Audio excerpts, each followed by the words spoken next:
Hi friends, welcome to my channel Kosireddy వారి వంటిల్లు. ఇవాళ నేను మళ్ళీ సరికొత్త రెసిపీతో మీ ముందుకు వచ్చేసాను. అదేంటని అనుకుంటున్నారా? అదేనండి, అందరూ ఎంతగానో ఇష్టపడి తిని బీన్స్ ఫ్రై. బీన్స్ ఫ్రై ఈజీగా అండ్ టేస్టీగా ఎలా తయారు చేసుకోవాలో నా వీడియోలో చూపిస్తాను. నా వీడియోని చివరి వరకు చూసి మీరు కూడా ట్రై చేయండి. బీన్స్ని మనం జనరల్గా బిర్యానీస్లో అండ్ నూడిల్స్ అలా యూస్ చేస్తారు.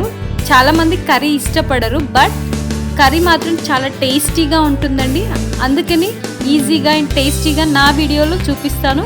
నా వీడియోని చివరి వరకు చూసి మీరు కూడా ట్రై చేయండి. ఇక ఆలస్యం చేయకుండా వీడియో స్టార్ట్ చేద్దామా? ముందుగా స్టవ్ వెలిగించి ఒక బౌల్ పెట్టి అందులో మనం బీన్స్ని కట్ చేసుకొని వేసుకొని అందులో సరిపడా నీళ్లు పోసుకోవాలి. సో ఇలా నీళ్ళు పోసుకొని మనం ఉడకపెట్టుకోవాలి. ఎందుకంటే బీన్స్ కొంచెం చేదు అలా ఉంటుంది కాబట్టి మనం ముందుగానే ఇలా ఉడకబెట్టుకొని ఒకసారి కలుపుకొని చూసుకోవాలి ఉడికిందా లేదని.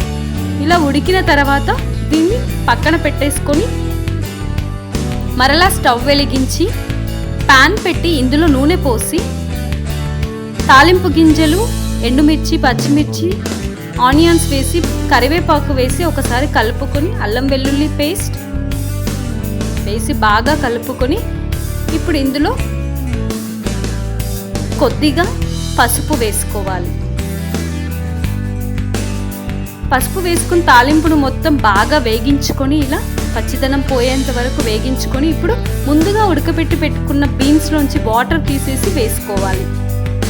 సో ఇలా వేసుకున్న తర్వాత ఇప్పుడు వీటిని స్పూన్తో తాలింపుతో మొత్తం మిక్స్ అయ్యేలాగా కలుపుకోవాలి. ఇలా బాగా కలుపుకొని ఒక 5-10 నిమిషాల పాటు ఉడకబెట్టుకోవాలి. ఆల్రెడీ మనం ఇప్పుడు ఇలా కలుపుకొని ఒక 5-10 నిమిషాల పాటు ఉడికించుకోవాలి.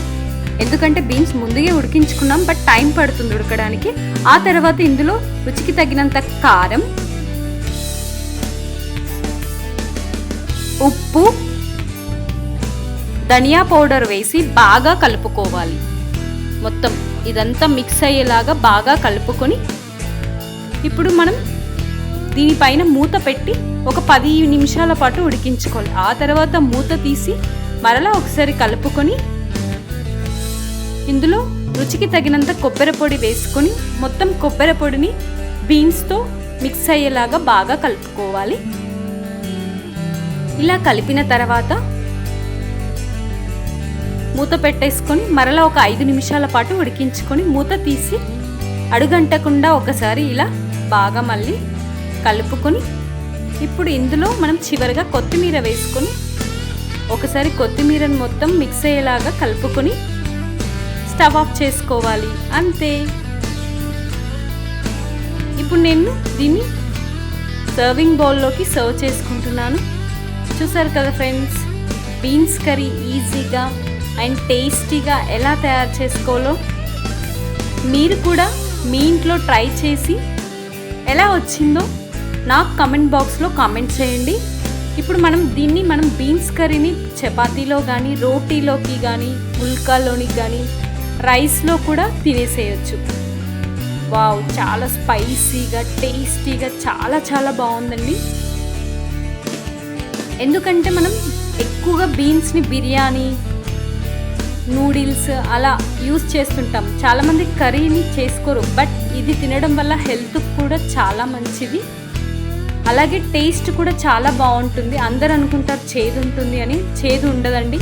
నేను చెప్పిన ప్రాసెస్ కనుక ఫాలో అయ్యి మీరు కనుక తయారు చేసుకుంటే టేస్ట్ అదిరిపోద్ది. ఒక్కసారి ట్రై చేసి చూడండి, చాలా చాలా బాగుంది టేస్ట్.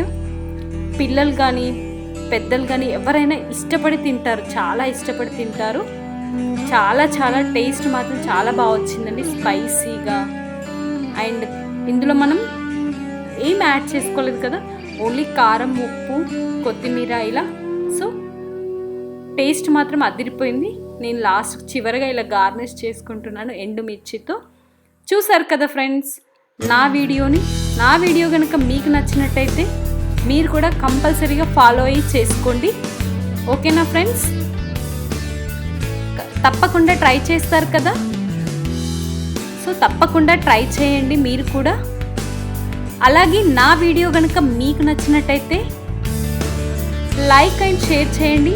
అలాగే ఇప్పటివరకు నా ఛానల్ని సబ్స్క్రైబ్ చేసుకొని వాళ్ళు వెంటనే సబ్స్క్రైబ్ చేసుకొని పక్కనే ఉన్న గంట సింబల్ని కూడా కొట్టేసేయండి. Stay home, stay safe. Thank you.